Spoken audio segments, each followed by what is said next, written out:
कोंबडीचे वडे बनवण्यासाठी आपल्याला साहित्य जे लागणार आहे ते आपण इथे घेतलेलं आहे।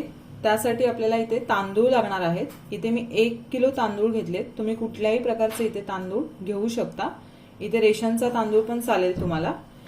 1 किलो आपण तांदूळ घेतलेत, पाव किलो गहू, पाव किलो चना डाळ, पाव किलो ज्वारी, 200 ग्रॅम उडदाची डाळ घेतलेली आहे।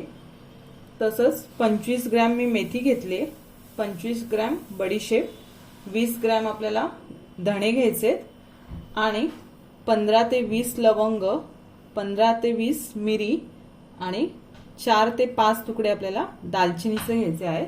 हे सर्व साहित्य, हे सर्व धान्य जे आहे ते आपल्याला मिक्स करून गिरणीमध्ये एकदम बारीक असं दळून आणायचं आहे।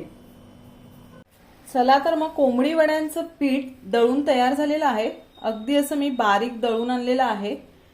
आपण जे प्रमाण घेतलं होतं त्या प्रमाणामध्ये जवळजवळ 2 ते 2.25 किलो पीठ कोंबडी वड्यांसाठी हे तयार होतं।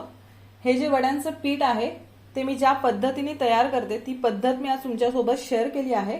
प्रत्येकाचं पद्धती किंवा त्यांचं जे प्रमाण असतं साहित्यांचं ते कमी जास्त असतं। मी ज्या पद्धतीने तयार करते ती पद्धत दाखवली आहे। अगदी चविष्ट असे याचे कोंबडी वडे तयार होतात। तुम्ही नक्की ही पद्धत एकदा ट्राय करा आणि याचे कोंबडी वडे कसे तयार करायचे याचा व्हिडिओ पण मी तुम्हाला चॅनलवरती लवकरच अपलोड करणार आहे। तोपर्यंत हा जर व्हिडिओ तुम्हाला आवडला असेल तर चॅनलला सबस्क्राइब, लाईक आणि शेअर करायला विसरू नका। आपण लवकरच भेटूया दुसऱ्या व्हिडिओ सोबत। तोपर्यंत तुमच्या सर्वांचे खूप खूप धन्यवाद।